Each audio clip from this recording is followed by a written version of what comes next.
네, 노컷 대련. 자, 2부 토론 주제는요. 일단 최상병 특검법 관련 얘기로 하고 이어서 이제 국회의장 경선 얘기로 넘어가겠습니다. 자, 먼저 최상병 특검법 처리될 수 있을까요? 자, 우리 김병민 전 최고 전망 주실까요? 네, 지금 당장은 아직 좀 숙성되지 않는 상태가 아닌가 싶습니다. 아, 일단은 영수회담 과정에서도 이재명 대표가 모두 발언으로 언급을 하긴 했습니다만 예.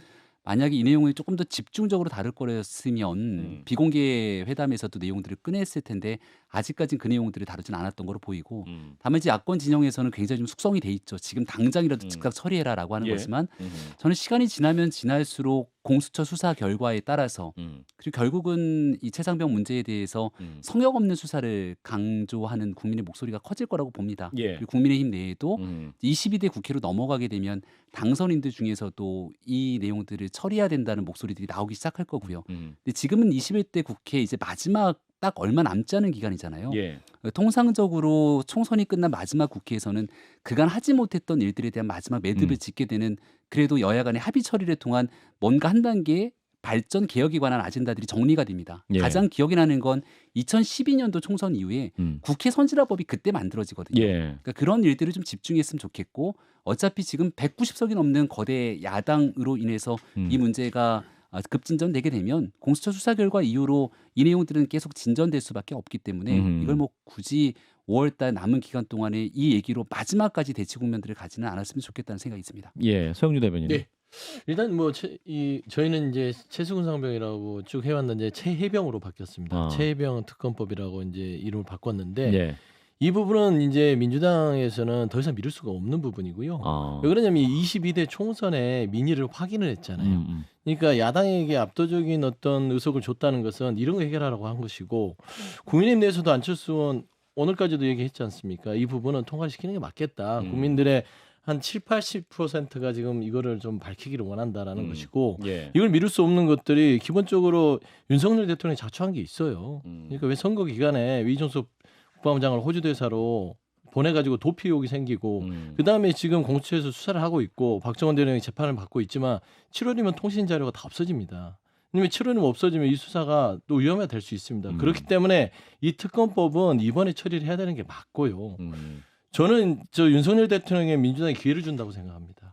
이걸 털 수 있는 기회 그리고 국정 기조를 변화할 수 있는 저는 바로미터가 되기 때문에 저는 이 부분을 국민의힘이 반대할 이유가 없다. 예, 그렇게 생각합니다.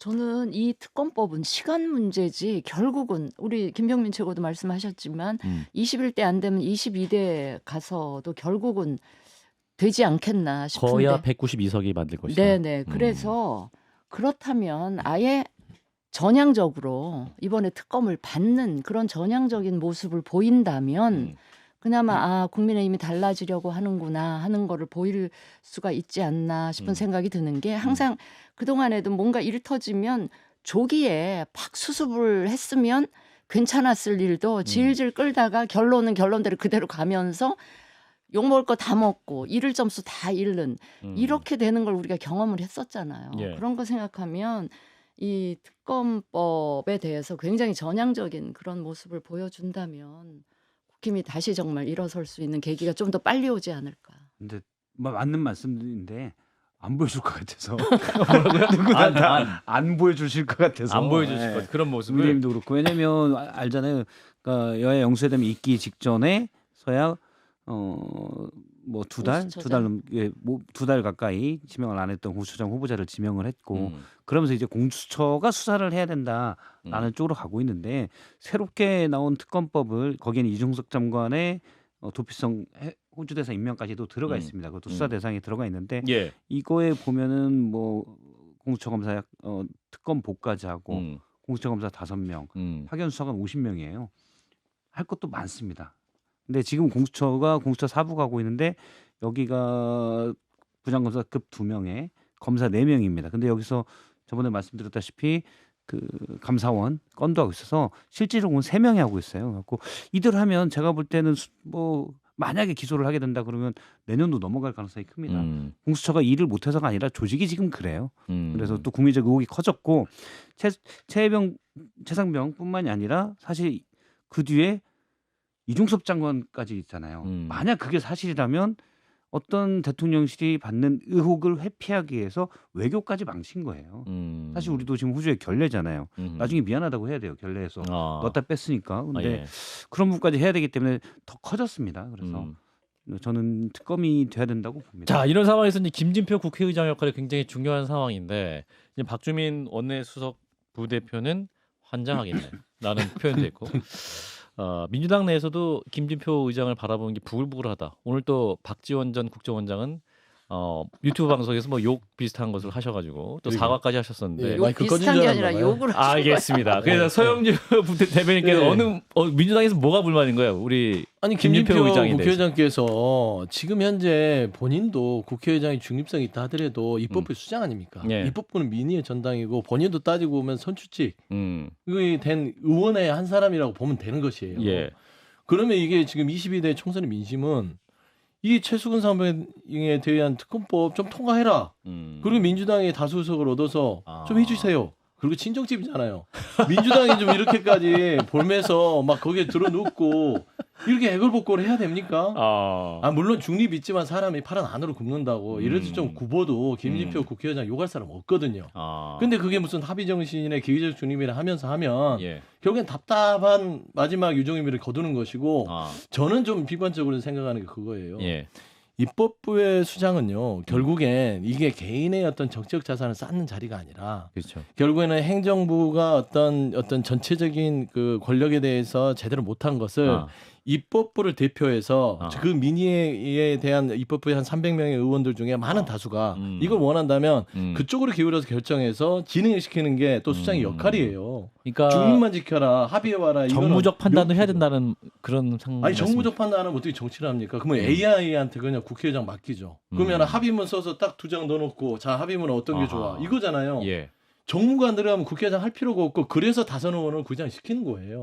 근데 지금 김진표 국회의장은 지금 추미애 저기 국회의장 후보를 선거운동하는 겁니다. 지금 오히려 김진표 국회의장의 이렇게 하면 할수록 추미애 역할을 통해서 차기의 차기 국회의장은 이런 사람이 높이는 된다. 거다. 저는 그렇게 생각해요. 김병민 최고가 아주 그냥 무서운데요. 무섭고 흘러보고 계셨는데 반론해 주세요. 뭐 물 흐르는 대로 정치는 흘러가겠죠. 예. 근데 지금 마지막 임기가 얼마 남지 않는 상황에서 김진표 의장이 해왔던 본인의 스탠스를 선거 이후에 강성 지지층들의 굉장히 격한 표현들이 나오지 않습니까? 그렇죠. 박지원 의원 같은 경우는 막 이런 입에 담기 어려운 얘기들까지 쏟아내고 있는 마당이기 때문에 여기에 굴복하듯이 진행되는 상황도 저는 썩 보긴 좋지 않다고 생각을 합니다. 합의 처리에 대한 기본 정신을 가져야 된다라는 얘기들을 하고 있는 건데요. 얼마 전에 서울시의회에서 학생인권조례안을 서울시의회 같은 경우는 여야의 비중이 오히려 여당이 훨씬 더 많지 않습니까? 하고 나니까 왜 합의 처리 안 하냐고 이제 민주당에 있는 야당 의원들이 더 볼멘 목소리를 내는데 입장이 바뀔 때마다 그런 다른 목소리가 나오게 되는 부분들을 국민들이 어떻게 바라보실지를 생각해야 된다고 보거든요. 근데 무튼 이제 곧 22대 국회가 진행되고 나면 지금 어떤 분이 국회의장이 되더라도 만약에 합의 처리 안 되면 강행 처리할 겁니다. 강행 처리하고 나면 거부권 행사 여부들이 나올 거고 설령 거부권을 행사하더라도 8명 정도의 사람들이 찬성하게 되면 특검은 강행 처리된 안대로 진행될 수밖에 없을 건데 지금 국민의힘 입장에서는 아마 이 특검을 합의 조정 처리할 수 있을 만한 뭔가 숙성된 논의가 안 된 것으로 보여요. 그러니까 지금 당장 5월 달에 이거를 막 급물살을 터서 하기는 어렵지 않겠습니까? 조금 좀 시간이 필요하다고 봅니다만은 국민의힘에서도 이 논의를 합의 처리될 수 있도록 열린 자세로 할 수 있다는 시그널을 어느 정도 보내준다면 그래도 이번 이태원 특별법에 대한 합의 처리가 진행된 것처럼 민주당에서도 논의할 수 있는 기본적인 공간을 열어놓을 텐데 지금은 아예 그게 다 닫혀 있는 상태에서 강대강 대치 국면이 진행되고 있는 것이 아닌가 생각합니다. 지금 사실 원내대표 국민의힘 원내대표가 이제 누가 나갔을 거냐 전개되는 상황만 봐도 108명 중에 예를 들어 이철규 의원을 제외하고는 내가 나서서 지금 이 역대급 참패를 한 여당을 지키겠다는 분들이 없잖아요. 중진 중에.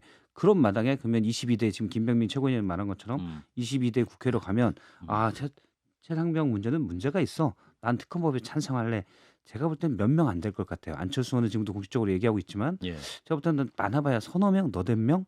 그래서 21대 얘기하는 거는 저는 하나의 빌드업 과정이라고 봐요. 그러니까 이게 옳다면 차근차근 빌드업을 해가야 됩니다. 그래서 21대에 되고 여기에 대한 또 민의가 있을 것이고 그러면 22대에 어쨌든 여당 의원들도 압박을 받을 것이고 이건 물론 전제는 과연 특검법이 옳으냐의 문제겠죠. 근데 저는 개인적으로는 공수처가 아직은 역량이나 조직이 그걸 할 수가 없기 때문에 옳다고 보고 이 사건 자체도 대통령이 특정인을 혐의자에서 넣어라 빼라 때문에 이건 권력의 공정성을 의심받는 거고 또 당시 주요 관련자인 국방부 장관을 급도 안 맞는 호주대에 보냈다.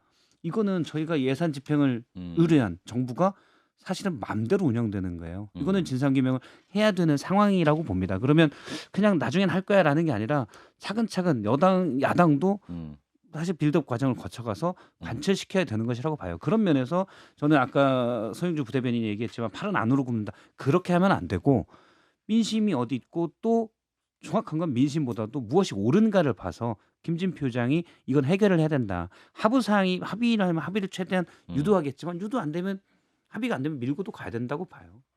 일단은 할 게 많아서 출장은 취소해야 된다고 봐요.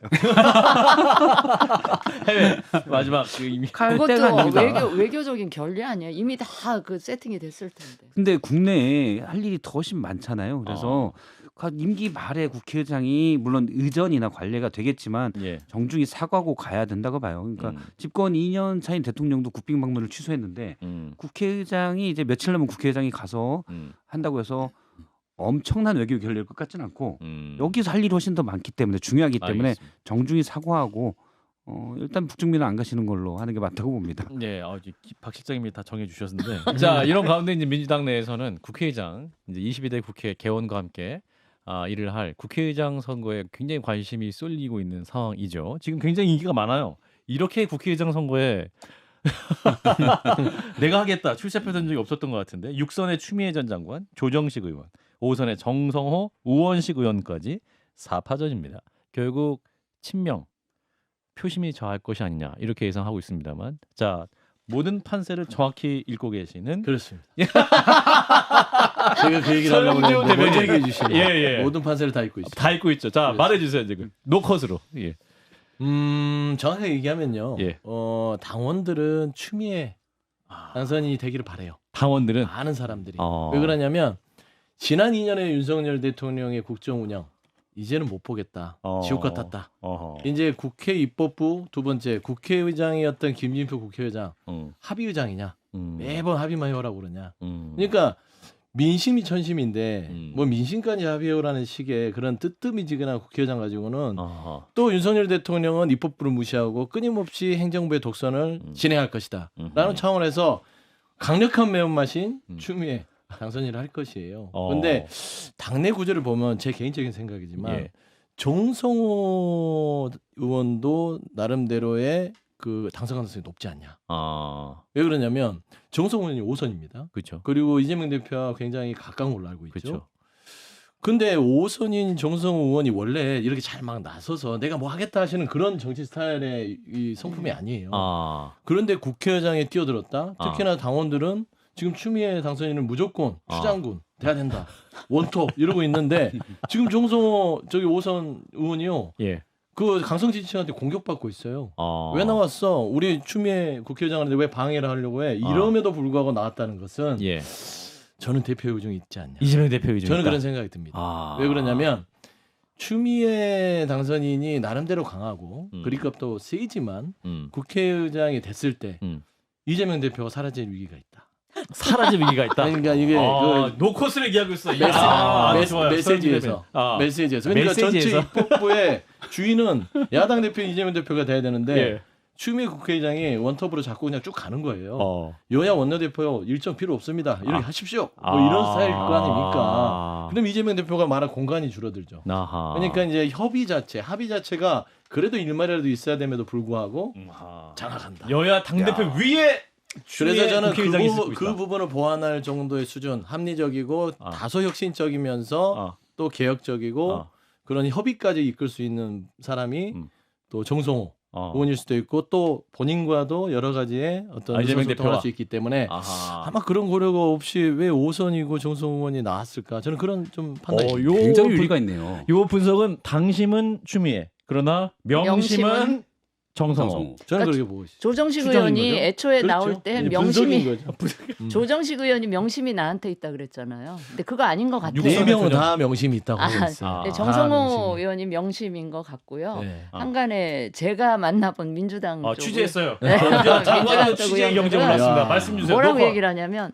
추미애 의장 되면 어디로 튈지 모른다. 그걸 굉장히 이재명 대표 쪽에서 염려하고 있다. 뭐 이런 이야기가. 결론은 원톱 추미애네요. 굉장히 기뻐하시는데요. 아니, 표정이 보였어요. 굉장히 좀 밝았어. 아까 이철규 당대표 얘기할 때 우리 서영 대변인 굉장히 밝았는데 추미애 국회의장 얘기하니까 김병민 최고가 화색이 도세요? 화색이 아니 돌았어요. 예전 마치 법무장관 그러니까. 시절의 기뻐할 일이 모습이 아닌데. 아니 기뻐할 일을 떠나서 예. 그냥 옛날 모습이 확 주마등처럼 떠올라서 그래요.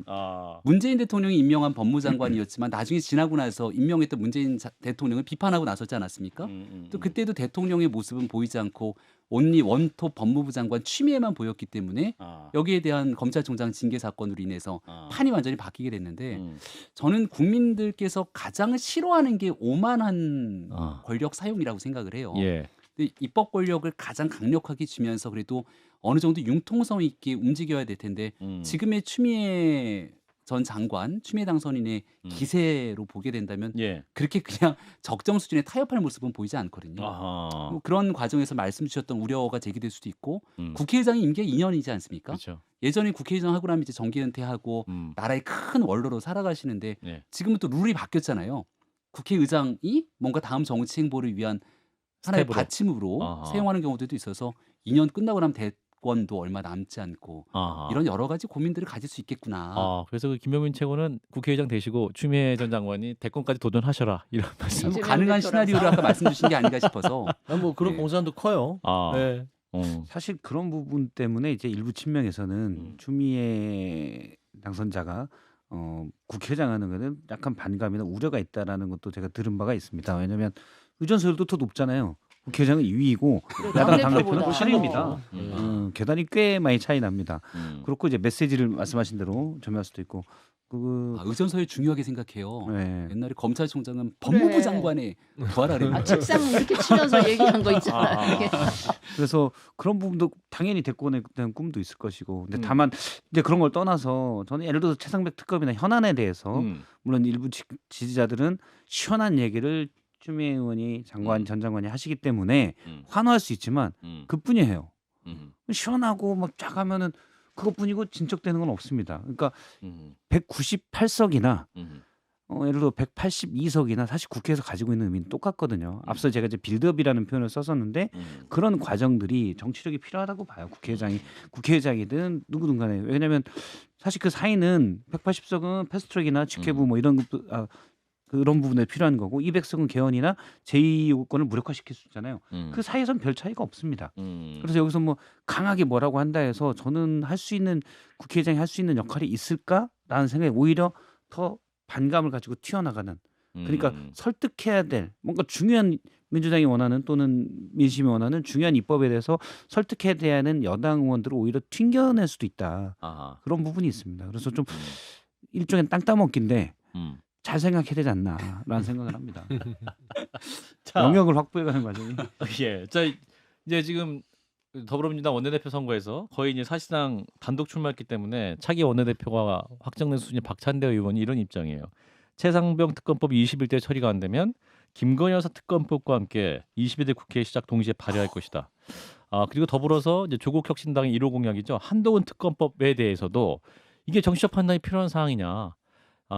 이 야당 의원들의 생각은 거의 일치하지 않을까 생각된다. 이렇게 입장을 밝히고 있죠. 그러면 거의 사실상 22대 국회는 특검법 3개가 거의 동시에 나올 가능성도 있어 보이는데. 자, 서영주 대변인 어떻게 판단하십니까? 이게 이제 시간의 문제죠. 필요성에 대해서는 다 동의하고 있습니다. 그러니까 이제 그 집중을 하자. 일단 최혜병 특검, 그다음에 김건희 여사에 대한 명품배 주가 조작 이 특검 이 두 가지가 아직 해결이 안 된 상황에서 한동훈 특검법을 지금 조국 대표가 얘기하는 것을 민주당이 받았을 때는 이게 시선, 그다음 집중도가 분산될 수 있지 않습니까? 일단 두 개부터 좀 집중을 해서 처리를 하고 나서 한동훈 특검법을 논의를 하자. 그런다고 해서 이걸 배제하는 건 아니다라는 게 이제 중론이에요. 그러니까 이제 박찬대 이제 사실상 원내대표께서는 그렇게 추진할 생각을 가지고 있는 것인데. 예. 제가 봐서는 한동훈 특검법은 아직은 요원한 것 같아요. 아. 그거를 가지고 들어왔을 때는 예. 이 두 가지가 물타기가 될 수 있습니다. 아. 그리고 국민의힘에서는 이걸 가지고 또 시선을 분산시켜서 한동훈 특검법을 가지고 또 이제 다른 이 이슈를 아. 넘어갈 수 있거든요. 이슈를 또 이슈를 덮을 수 있다. 그래서 일단은 최수근 이 상병, 최병 특검과 김건희 여사 특검법부터 처리한 뒤에 예. 향후에 아마 22대 말 정도에나 음. 한동훈 특검법이 논의되지 않을까. 아직 숙성되진 않았다. 아, 숙성되지 네, 않았다. 그렇게 보입니다. 김명민 최고도 역시 같은 입장이신가요? 뭐 특검이야 민주당이 시종일관 주장해왔던 거니까 그대로 예. 진행을 할 텐데 음. 뉴스에 나오는 민주당의 메시지가 특검밖에 없다면 이게 과연 이번 총선의 국민의 민의를 얘기하는 것인가 생각이 들 수밖에 없죠. 승자의 저주라는 표현도 있는 건데 입법 권력의 거의 모든 독점 정권을 가져갑니다. 근데 그동안은 윤석열 대통령이 갖고 있었던 국정 운영에 강력한 드라이브를 걸었는데 지금은 국민이 보시기엔 대통령 임기제 중반에 접어들고 입법 권력이 더 큰 힘을 몰아주게 된 거거든요. 예. 그런데도 지금 있는 국민의 민생 나아진 게 없는 상황처럼 치닫게 된다면 결국은 민주당도 심판의 대상에 오를 수 있다는 것이고 예. 특히 지금 가장 중요한 사회 현안 중에 하나인 이 의정 갈등 문제, 의대 증원 문제에 있어서도 이재명 대표가 영수회담을 통해서 같이 협력하겠다고 얘기했는데 이런 메시지는 온데간데 없이 예. 사라지는 거거든요. 얘기했던 특검 정국으로 끌고 가는 것도 민주당이 할 수밖에 없는 역할이라고 봅니다만은 이건 못지않게 국민들께서 가장 중요하게 생각되는 우선순위가 뭔지를 가지고 얘기가 나와야 되는데 그런 메시지는 지금 하나도 나오지 않는 것 같아서 과거 2020년 총선 압승 이후에 힘자랑하다 4.7 보궐선거 참패했던 그 당시의 역사가 도돌이표처럼 돌아갈 수도 있다는 점을 저는 민주당이 명심해야 된다. 자, 예. 저도 뭐 박수찬. 한동훈 특검법을 굳이 할 필요가 있냐. 특검이라는 게 특별검사라는 게 권력이 감추려는 것, 권력이 비호하는 것, 그래서 검찰이 제대로 못하는 것들을 입법부에서 특검을 통해서 하는 건데 일단 한동훈 위원장은 지금 물러나 있는 상태잖아요. 예. 정하고 싶으면 나중에 대선 주자가 나오면 해도 되고 현재 권력자가 아니기 때문에 그리고 많은 분들이 예상컨대는 대통령이 검찰을 통해서 잘 수사하지 않겠냐라는 전망도 하고 있어요. 아, 굳이 대통령이 특검까지 나서서 대통령 도와줄 필요가 있느냐라는 아하. 의견도 있을 수가 있다고 봅니다. 그리고 아하. 자꾸 다 하면 이제 중도층에 생각할 때는 저긴 뭐 다 특검해? 그래서 희석 특검만 해? 그렇죠. 네. 특검만 해. 그래서 충분히 희석될 수도 있다. 그런 게 그러니까 명분이 확실한 거에 대해서 힘을 모아서 가는 게 맞다. 그러면 대통령이 그냥 확실하게 보호를 했던 예를 들어 여사 관련 특검법, 최상병 특검법에 집중하는 게 맞다라고 봅니다. 검찰을 기다려 보셔도 예, 돼요. 민주당 입장을 좀 잠깐 말씀드리면 예. 자꾸 이제 뭐 힘자랑 얘기에 대해서 예. 좀 논평을 하면 승자의 저주가 있을 승자의 수 있다. 저주 당연히 있죠. 예. 힘자랑하면 큰일 납니다. 근육통이 생기죠. 어. 근데 뭐냐면 지금 뭐냐면 이게 21대에 많은 의석을 줬어요. 예. 근데 22대도 줬다. 21대 국민의힘이 주장한 게 뭐였습니까? 예. 힘자랑한다, 입법 독주한다, 그러다 망한다. 음. 얘기를 했는데 22대 국민들, 민심이, 천심이 결국에는 힘자랑 한 번 더 해라.